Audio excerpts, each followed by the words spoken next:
Yes, I am an assistant professor here at the University of Nevada, Las Vegas, in the Department of Mechanical Engineering. I've been here since 2019, and I run the Dakine Lab here. It's called the Dakine Lab because Dakine is Hawaiian pidgin for, can mean anything, right? It's just means like whatchamacallit. It's a filler word, but it's just a reference to where I'm originally from, which is Hawaii. Can you talk to me about what got you into mechanical engineering in the first place? So I knew, I always liked science and technology from a very young age. But I also really just liked physical things, working with my hands, and I took a high school physics class, and I really liked the mechanical aspects of things. So, I didn't really know what I was getting into, but in college I declared mechanical, and then I realized I really liked the classes, and I kept going, and then it wasn't really until like I had some early research experience as an undergraduate where I realized this is really what I want to do. What is atmospheric water harvesting? Atmospheric water harvesting is grabbing water vapor from the atmosphere in the air that's around us right now and transforming it into liquid form so that we can use it for any purpose, right? It could be for drinking water, or other purposes, just regular water to run in your house, or even in industry and manufacturing, processing, etc. Can you talk about your collaboration with WAVR? Yeah, so WAVR Technologies is a startup company that we actually co-founded as a result of the work that we did here at UNLV. So the work started in this lab, and we made some scientific discoveries, which we just published, and we realized that the results were so positive that we had to look at commercialization, right? That there could be a real technology, and the economics could work out such that we might make an impact. So we wanted to look at commercialization options. We reached out to the Office of Economic Development here at UNLV, and we got in touch with Rich Sloan, who's the UNLV entrepreneur in residence. He came on board, and then so we launched WAVR Technologies. What makes, talk to me about the device that you guys have collaborated and built up, or the devices. Yeah, so there are several devices, and really it started with kind of science, just building a little experimental setup where we had a small single membrane, and we just passed air over it, and captured some water, and we just had to kind of prove the science, and we got a little bit bigger. We built several of those types of devices to do scientific measurements. Once we started to think about commercial application, then we started to think about how do we get more and more scale, right? So we don't want to generate just milliliters of water per day. We want to generate liters or tens of liters, hundreds, thousands of liters per day. And that's not going to just take these small little devices with single layers. And so now we are looking at how to stack multiple layers so we get a multiplicative factor improvement in water capture yield. Tell me about the inspiration that you guys pulled from tree frogs and plant chemicals. Yeah, so we were looking at how a lot of people were doing it, which was just kind of having this sorbent material that would capture water and then release it subsequently, and you have to keep cycling. And we saw that as a limitation, right? And we also saw that the performance numbers, right, the capture yields of these devices were very slow, right? And they didn't really quite work in really dry environments. And here in Las Vegas, the humidity gets very, very low, below 10%. So we set out to do something different that would continuously capture water and harvest water, but also work in the driest environments. And so, we set a target for about 10% humidity, which represents 95% of the time right? So 95% of the time in Las Vegas, the humidity is above 10%. And so, with a lot of problems, a lot of engineering problems, sometimes the best solutions are hidden in plain sight, right, in nature. And we noticed that, okay, air plants you don't have to do a lot of maintenance, right, to air plants, especially if you're in a humid environment. They will hydrate themselves from the water vapor that's around them. We also knew about this study about Australian tree frogs that would go back and forth between their tree hollows, and they seem to hydrate themselves just from the very humid environments that they were in. And we thought, okay, how are they doing that? Well, both the tree frog and the air plant, they have some kind of layer surrounding itself, right? That layer is kind of a membrane. So it's like a skin for the frog, or it's a cuticle for the plant.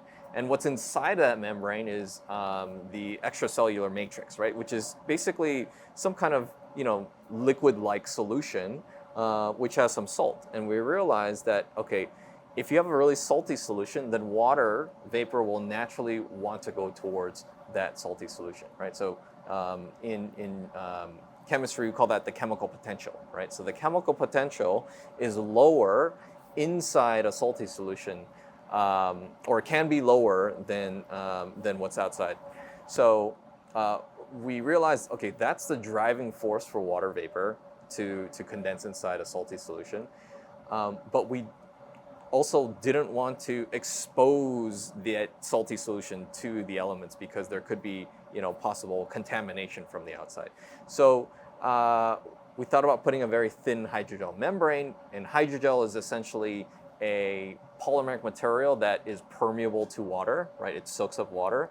And a lot of natural biological materials are also hydrogels, right? So skins are also hydrogels, right? A lot of food materials are also hydrogels. They're just materials that absorb water, right? That can get wet. And so if we thought about encasing that salty solution with a hydrogel membrane, then we've kind of created the architecture of the tree frog. And I mean, obviously those are much more complex systems, but the basic idea of getting water vapor from the ambient and towards a salty solution surrounded by a membrane, that's what we recreated in the lab here. And would you say the hydrogel is what distinguishes your guys' work from, I guess, other atmospheric water harvesting techniques? It's the combination of using a thin hydrogel as a membrane surrounding or in contact with a salty liquid solution. That really is the key innovation of our work. There are other works that use similar materials. So there are other atmospheric water harvesting works that use hydrogels as a sorbent. So they'll just have a bunch of hydrogels and they'll just soak that up with water and then they'll release it. So that's also a cyclic approach, but we're not doing a cyclic approach. There are also approaches that use liquid desiccants, right? Which is just let's flow the liquid desiccant around and mix that with the ambient air and it should gather that up.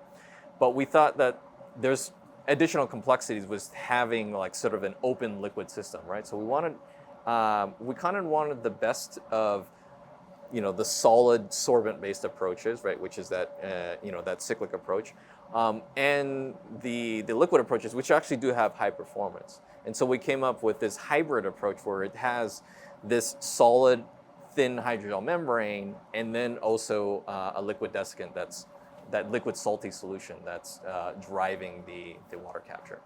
When you say there are other complexities, what do you mean in the other techniques?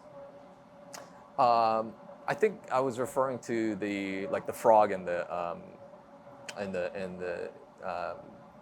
air plant there, in the sense that those are biological systems, right? So they're not just trying to capture water. The biological system has a lot more than just extracellular matrix and skin. That's what I was referring to. Yeah. Can I interject on that? Because I heard you also mention complexities related to the other approaches. I think he's trying to get why is this special in contrast to the other things in terms of its performance or whatever?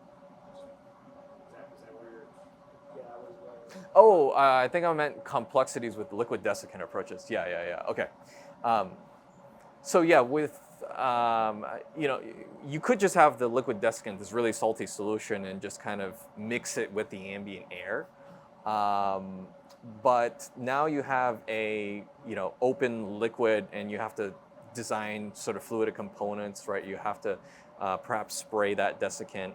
So it's a lot more, let's say, moving parts, and a lot more sensitively manufactured components, right, to make this work. It's perhaps a little bit more maintenance. We wanted something that sort of behaved as a solid state system. So when it's solid state, it's just easier, simpler, right, more robust. And so those are the sort of complexities that we wanted to, with fluidic systems, that we wanted to avoid.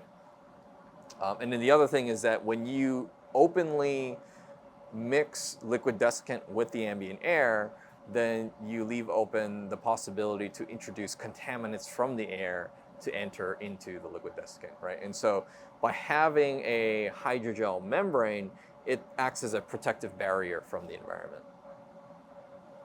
So, being situated in the Mojave, can you talk about the importance of this type of research and how it can help the community here in Southern Nevada? Absolutely. I mean, the reason, a big part of the reason, a big part of why we decided to pursue this project is because we realized this community really cares about water, right, and the scarcity of water, and they want to do something about it. They're looking for solutions, right? A lot of people move to Las Vegas, and they want it to be their home for a long, long time, and they want to make sure that there's still water for a long, long time. Before I got here, I was aware of a lot of the atmospheric water harvesting research that was around, right? And some of the groups that I was a part of were actually a part of those research efforts. So I was certainly deeply familiar with atmospheric water harvesting. But it wasn't until I, realized how much people care about solving the water problems here that I realized I really have to go full throttle here and try to find a complete new solution. And there are unique challenges here. One thing I noticed was that most other research groups were looking at generating water from the air in more humid regions, whereas I would argue the problem is biggest here in the driest regions, where we just don't get a lot of rainfall and the humidity is so low. So we specifically targeted a Las Vegas or desert Southwest region with our approach. We made sure that we could generate water down to 10% humidity and generate very fast. And so far, what we've seen is that everybody we talked in the community immediately gets it, and I think they realize that this is very important work that we do, and we've gotten a lot of support, right, from the community level, just talking to everyday people about what I do, and they immediately understand, like, that's really cool. Well, and a lot of questions I get is like, is that even possible, right? Because it seems like science fiction, and it kind of is, right? Because there's a famous Star Wars reference to moisture farming there, but yeah, it is possible, and there's a lot of water in the atmosphere, an incredible, vast amount of water in the atmosphere. So it's a resource that everybody has access to. So it's communicating that fact, and that definitely resonates with people here. And then so other people in the community. We've also talked to people at the utility sector, right? So we've talked to SNWA, and they're very interested in this technology. And we've also talked to potential customers, right? Potential businesses, companies that are in the region, and they're looking for ways to be more sustainable. They're looking for ways to be water neutral. They're looking ways to cut on their water usage, right? And we're trying to figure out how we can now adapt the science that we've developed into real applications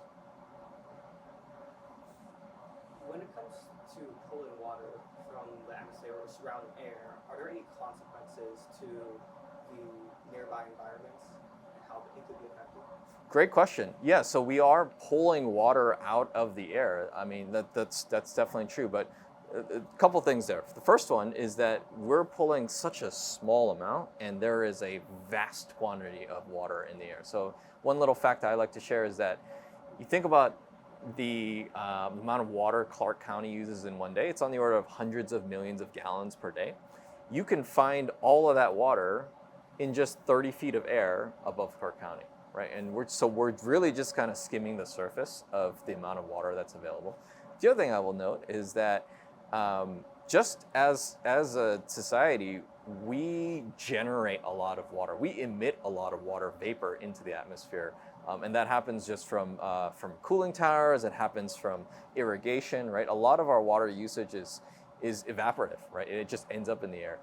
And so if you think about that, by taking some of that water back, we're actually moving towards water neutrality, right? Which we think is ultimately the most sustainable way to move forward. So you're kind of recycling water from different sources.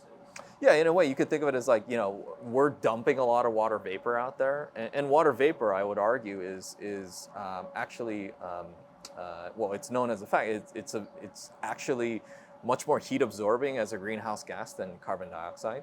So, when people talk about global warming and climate change, water vapor is always in that mix because there's that positive cycle between heat absorption, raising the temperature, and then more water vapor because of evaporation. So water vapor is very much tied to what's happening in this planet, and the fact of the matter is, anthropogenically, we are emitting more water vapor than we used to, right? And so we think that water harvesting can sort of counteract some of those effects. You said there was enough water from 30 feet of air. Did you say that you're talking like 30 cubic feet or? Oh no, I'm talking about like 30 feet in height, right? So you think about how tall the atmosphere is. It's a lot more than just 30 feet.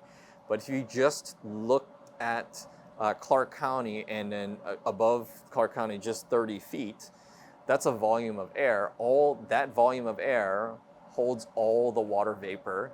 Like if you looked at the water vapor, even in this low humidity environment, all that water vapor would be equivalent to how much liquid water Clark County uses every single day. So the size of Clark County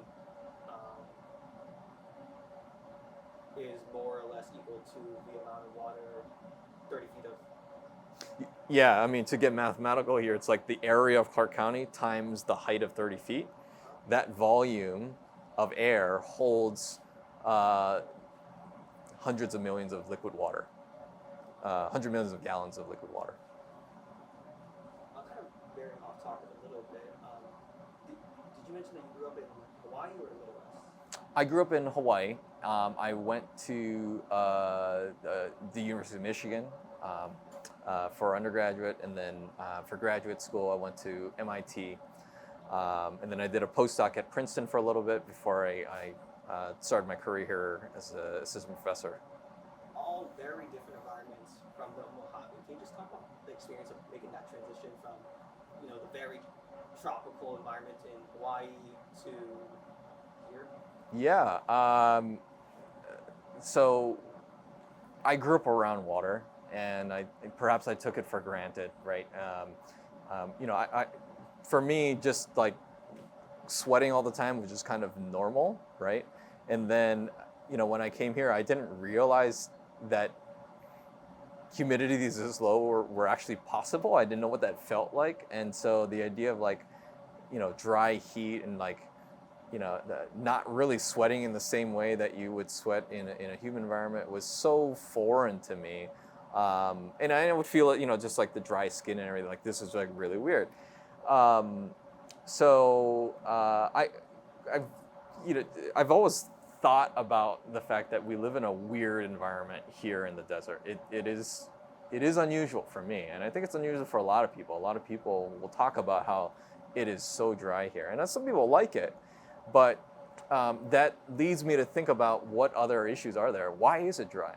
And the reason why it's dry is I mean, there's not much rainfall here, right? If there's not much rainfall, there's not a lot of surface water resources, and that's why we have a water problem here, right?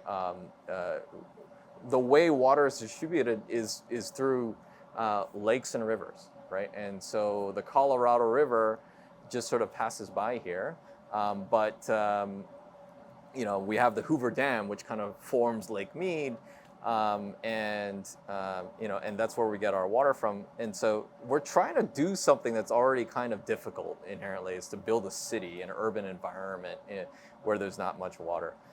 And you think historically, where have the biggest cities always been? They've always been around, regions of water.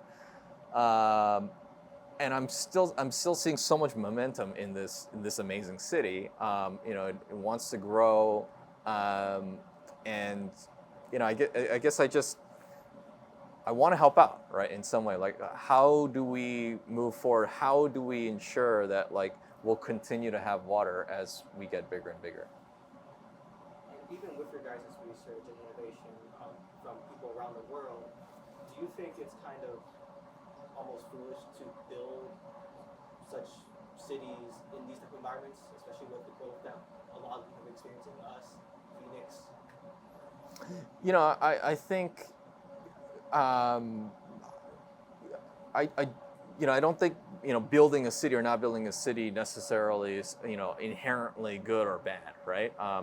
But I do think that wherever we are right now, right, we have to take care of the people, and we have to take care of our future, right? And so for the future generations, and so I think whatever we do now, we have to make sure we move forward responsibly and sustainably. Speaking of future generations, congratulations on the kid. Oh, thank you. Yeah. Can you tell me about just how you like living in Vegas, you and your family? Yeah, I mean, Las Vegas, I like to tell people Las Vegas is the most convenient town I've ever lived in. And I've lived in a few towns now, right, throughout the United States. It is just a very vibrant city, and it's just got, great diversity and a great mix of cultures. I kind of like the fact that a lot of Las Vegas is people not from Las Vegas, right? So I get to, it's an interesting cross section of people from America and other countries. I also like the fact that it has a lot of natural beauty. I do like the desert environment. I also like the proximity to a lot of national parks, and you can kind of get away from it, right? So if you want to get away from just the urban environment, you just drive, half an hour, and you're in a total barren desert environment, or you drive an hour away and you're in Mount Charleston, and you can go snowboarding there, right? And or you can drive to a really large environment in a few hours in LA. So it seems like everything is accessible, and I like that. And then also I really like the fact that the airport is super convenient, so I can get out of Las Vegas if I get a little sick of this place. But no, I love coming back home here.